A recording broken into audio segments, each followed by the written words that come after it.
Assalamualaikum warahmatullahi wabarakatuh. Alhamdulillah rabbil alamin. Wassalatu wassalamu ala asrofil anbiya'i wal mursalin wa ala alihi wa sahbihi ajma'in, amma ba'du. Yang berbahagia semua mahasiswa STEPI BAMA, baik prodi MHU Manajemen Haji Umroh dan prodi MBS Manajemen Bisnis Syariah. Alhamdulillah kita sudah memasuki semester kedua, dan kali ini saya mengampu mata kuliah akhlak tasawuf, dua esensi keilmuan yang dijadikan satu kesatuan, akhlak dan tasawuf, sehingga di separuh semester pertama kita akan membahas akhlak, separuh semester setelahnya dalam satu semester bagi dua kita akan membahas tasawuf. Baik, di pertemuan pertama, dan kebetulan juga hari ini bertepatan dengan hari pertama puasa, selamat menjalankan ibadah puasa. Semoga ibadah kita diterima oleh Allah Subhanahu wa Ta'ala.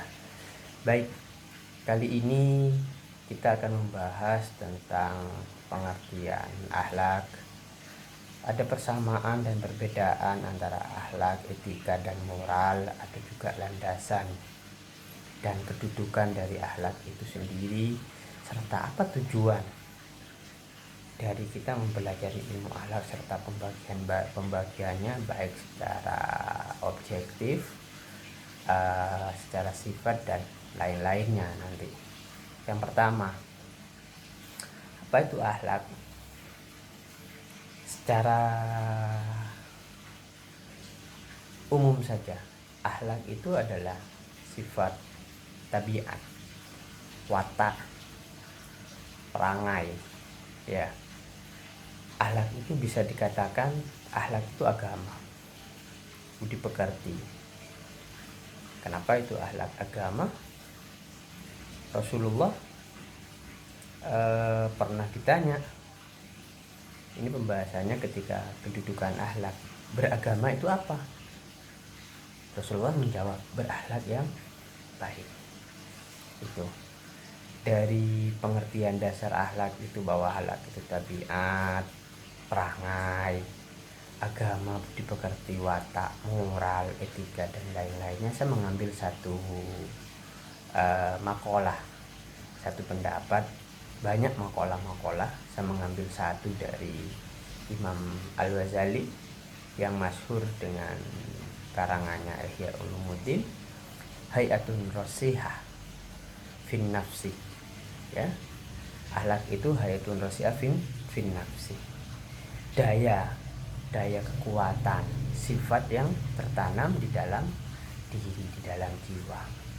Tasduru anhal af'al, ya, yang mendorong untuk melakukan perbuatan biyusrin wa suhulatin, ya, min wairi hajatin, itu ila fikrin wa ruwiyatin. Itu pendapatnya Imam Ghazali, adalah daya kekuatan, ya, yang ada di dalam jiwa, yang mendorong kita, yang mendorong untuk melakukan secara spontan, biyusrin wa suhulatin ila wairi hajah, itu ila fikrin wa ruwiyatin, tanpa berpikir, ya.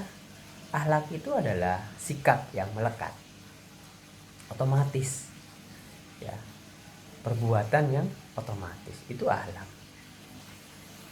ya. Itu garis besarnya ketika Anda melakukan sesuatu, ya, dan itu spontan, ya, itu adalah akhlak Anda. Entah sesuatu untuk kaitannya ada hal-hal yang baik atau hal yang kurang baik. Nah, kaitannya tentang persamaan akhlak, etika, dan moral, karena secara dasar bahasa, akhlak, etika, dan moral persamaannya sama-sama sifat tadi, sama-sama perbuatan, sama-sama prinsip dan aturan hidup manusia, sama-sama mempunyai potensi positif. Ya, akhlak, etika, moral itu mempunyai potensi positif. Bedanya apa? Kalau akhlak seperti yang kita pahami itu semuanya bersumber dari Al-Quran dan hadis. Ya, sebagaimana Siti Aisyah kana hulukul Quran, ya, akhlak Rasul kana hulukuhu, ada akhlaknya, hu itu kembali kepada Rasul, Al-Quran adalah Al-Quran, ya. Sehingga ini menjadi dasar juga, menjadi landasannya bahwa Allah memuji Nabi Muhammad di dalam firman-Nya, a'udzubillahi minasyaitonirrajim, laqad kana lakum fi Rasulillah uswatun hasanah.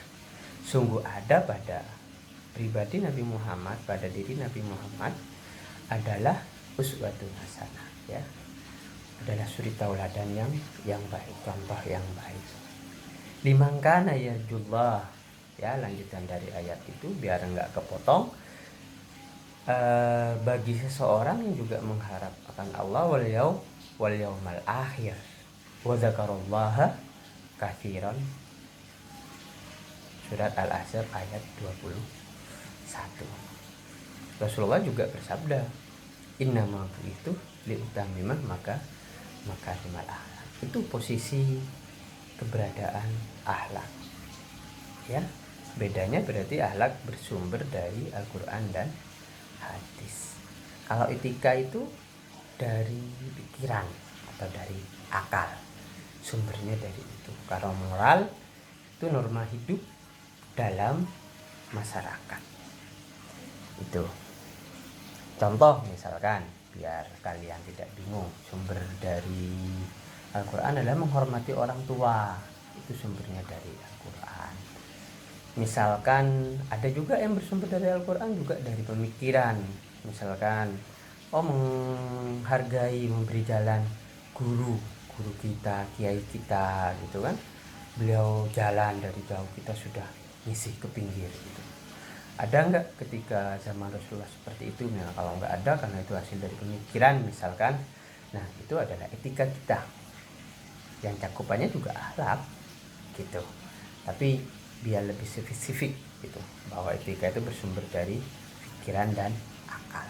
Kalau moral misalkan, moral itu kan norma hidup dalam masyarakat, ya.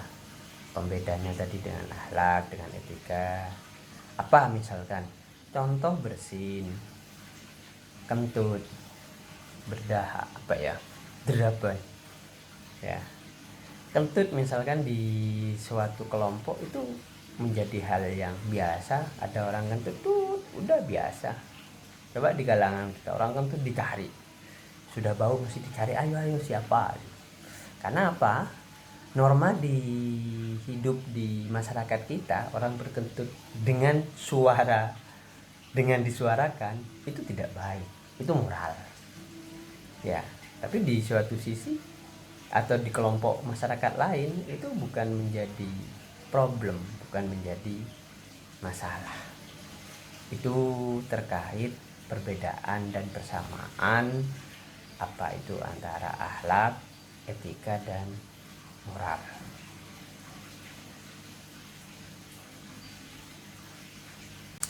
Baik, dalam hal landasan dan kedudukan tadi udah dijelaskan landasannya seperti hadis yang disampaikan oleh Siti Aisyah, ya, istri Nabi Muhammad, bahwa kana hulukul Quran, sama laqad kana lakum fi Rasulillah uswatun hasanah, diperkuat dengan hadis Nabi yang beliau sendiri mengatakan innama buistu liutamimah maka limal akhlak.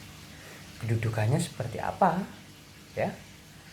Sesuai penelitian, ya, salah satu penelitian dari 60.000 hadis, ya, dari 60.000 hadis, 20.000 itu membahas tentang akidah, sedangkan 40.000-nya itu membahas tentang muamalah dan akhlak.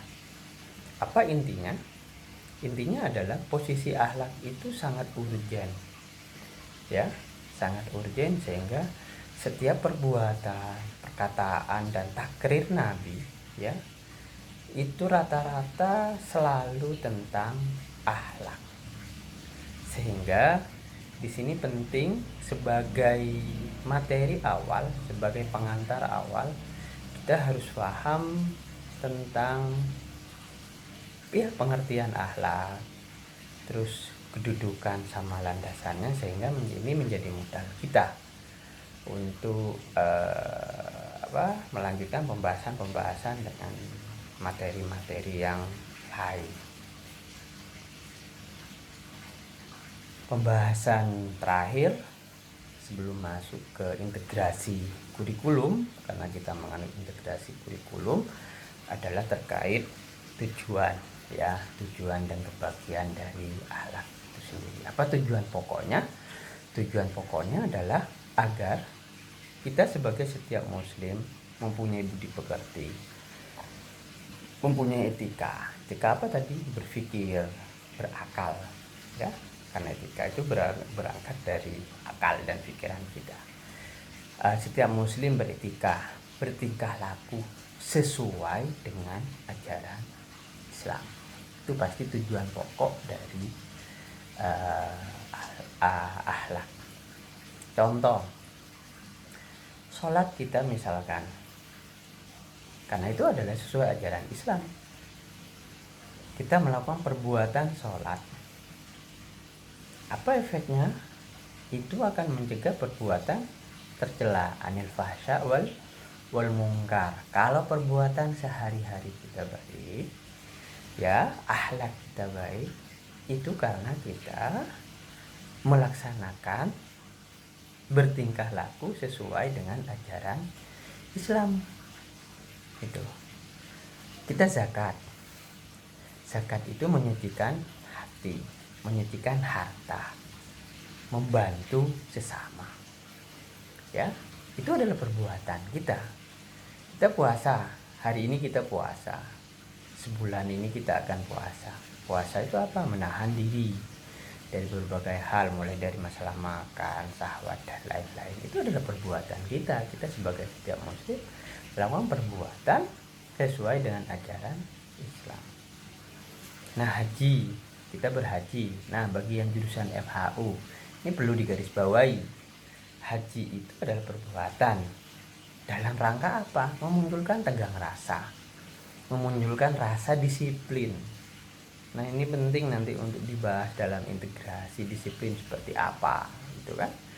Kaitannya sama dengan pembahasan integrasi itu yang pertama apa ya? Kalau nggak salah, korelasi akhlak dalam prosesi ibadah haji di era digitalisasi. Nah, seperti apa? Karena dalam haji itu membangun kebersamaan dan kesamaan. Kebersamaan itu biasanya sering terbangun karena kita ada di Arab Saudi, di Mekah dan Madinah, kita bersama. Tapi kesamaan itu belum tentu benar-benar, apalagi yang mempunyai pangkat berbeda. Padahal ketika kita melakukan haji, kita wukuf, pakaian kita sama-sama. Dua helai kain ihram nggak ada pembeda. Kalau dia presiden terus pakaiannya dia harus pakai mahkota gini, nggak boleh, ya, karena memang tujuan perbuatannya adalah dalam rangka memunculkan kebersamaan dan kesamaan, ya. Ini penting, nanti ada kemandirian, ya, selain tegang rasa sama disiplin tadi, ya, itu adalah perbuatan sesuai dengan ajaran Islam. Silakan nanti dibahas yang prodi MH. Untuk prodi MBS, ya, yang kaitannya dengan bisnis syariah, seperti apa yang sesuai dengan ajaran Islam yang sekarang belanja online sama offline. Jangan-jangan lebih syariah yang online ketimbang yang offline. Itu penting untuk Anda bahas. Terakhir, terkait ruang lingkup pembagian akhlak secara umum saja. Akhlak itu terbagi, akhlak kita kepada Allah, Rasul, kepada pribadi kita, kepada keluarga, kepada masyarakat, dan terakhir kepada negara. Kepada Allah kita berarti harus taat, Rasul mengikuti segala perintahnya kepada pribadi, mulai dari awamir, nawahi, mubahat sama darurat, apa yang diperintahkan, yang dilarang ya, yang dibolehkan, dan yang darurat itu menjadi akhlak di pribadi kita sendiri, keluarga, anak ke orang tua, suami istri, istri ke suami, suami ke istri, famili kita ke paman, keponakan, dan lain-lain. Di situ ada pelajaran materi akhlak yang perlu kita pahami. Masyarakat itu apa? Sosial ya, kehidupan sosial, kita melayat, ada orang meninggal, koleman ya, walimah dan lain-lain. Itu adalah akhlak bermasyarakat. Dan negara otomatis karena kita hidup bernegara, pemimpin dan rakyatnya ya, jangan kita mengajari pemimpin kita untuk menjadi korupsi karena kita sendiri sebenarnya maunya korupsi. Misalkan apa, kita mau buat SIM, maunya cepet, kita nembak dalam tanda petik. Nah, kita mengajari akhlak yang gak baik kepada atasan, kepada pemerintah. Disitulah tertanam akhlak yang tidak baik, yang secara sifatnya di pembahasan tersendiri akhlak terbagi dua, ada akhlak mahmudah, ada akhlak mazmumah. Ini secara detail akan dibahas tersendiri di pertemuan-pertemuan selanjutnya. Ini dari saya untuk pertemuan pertama, semoga bermanfaat. Tetap semangat dalam nuansa puasa. Terima kasih. Wabillahi taufiq wal hidayah. Wassalamualaikum warahmatullahi wabarakatuh.